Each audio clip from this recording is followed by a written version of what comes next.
कैसे मरे श्री कृष्ण और क्या हुआ उनके वंश का अंजाम उनकी मौत के बाद। स्वागत है आपका आस्तिक स्पिरिचुअल सीक्रेट्स की दुनिया में। आगे बढ़ने से पहले हमारे वीडियो को अभी लाइक कर लीजिए। मौसूल के युद्ध के कारण जब श्री कृष्ण के कुल के अधिकांश लोग मारे गए और इसी दौरान एक बार श्री कृष्ण प्रभास क्षेत्र में एक पेड़ के नीचे आराम कर रहे थे, वहीं पर उनको एक जरा नाम के भील ने गलती से तीर मार दिया जो कि उनके पैरों में जाकर लगा। ये तो एक बहाना था जिसका सहारा लेकर लीलाधर श्री कृष्ण ने अपनी देह को त्याग दिया। बस उनकी मौत के कुछ समय बाद द्वारिका नगरी भी समुद्र में डूब जाती है। द्वारिका के समुद्र में डूबने के दौरान अर्जुन यदुवंश की सभी औरतों और द्वारिका वासियों को वहां से निकालकर तेजी से हस्तिनापुर की ओर ले जाने के लिए निकल पड़ते हैं। जैसे मथुरा से 18 यदुकुल के साथ अधिकांश द्वारिका वासियों को श्री कृष्ण के साथ पलायन करना पड़ा था, उसी तरह यह भी एक बहुत बड़ा पलायन था। अर्जुन हजारों लोगों को साथ लेकर हस्तिनापुर की ओर रवाना हो जाते हैं। रास्ते में भयानक जंगल आदि को पार करते हुए वे पंचनद देश में पड़ाव डालते हैं। वहां रहने वाले लुटेरों को जब यह खबर मिलती है कि अर्जुन अकेले ही इतने बड़े जन समुदाय को लेकर हस्तिनापुर जा रहे हैं, तो वे धन के लालच में वहां धावा बोल देते हैं।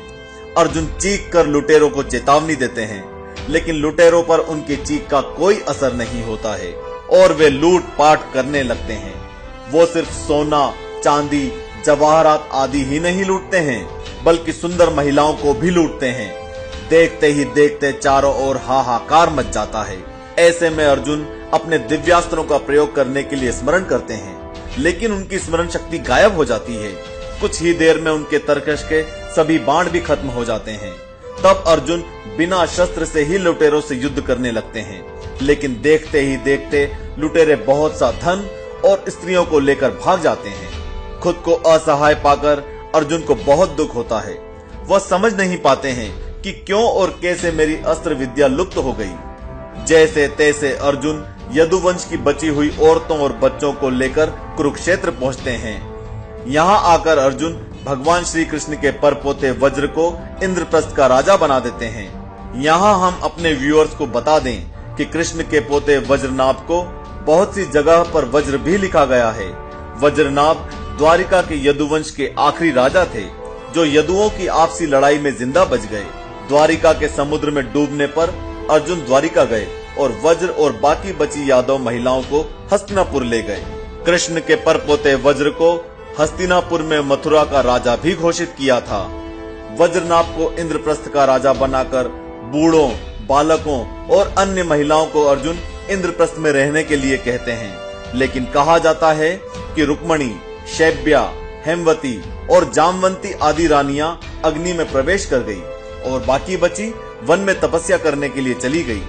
भगवान कृष्ण के वंश के बचे हुए एकमात्र यदुवंशी और उनके परपोते वज्र को इंद्रप्रस्थ का राजा बनाने के बाद अर्जुन महर्षि वेदव्यास के आश्रम में पहुंचते हैं। यहाँ आकर अर्जुन महर्षि वेदव्यास को बताते हैं कि श्री कृष्ण बलराम सहित सारे यदुवंशी कैसे और किस तरह समाप्त हो चुके हैं।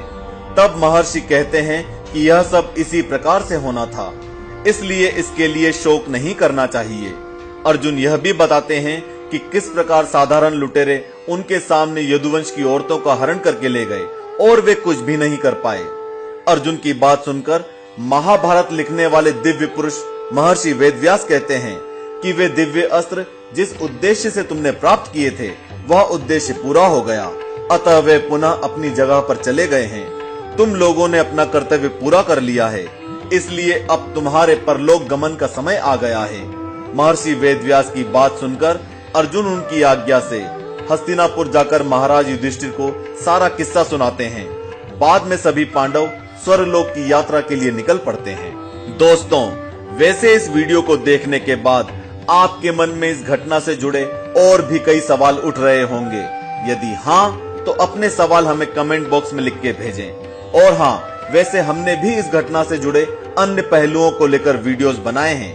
आप चाहते हैं कि आपको ऐसे कीमती वीडियोस की जानकारी समय पर मिलती रहे, तो हमारे चैनल को नीचे बने लाल बटन दबाकर सब्सक्राइब कर लें और इसके बाद जो बेल आइकन आए उसे भी दबा दें।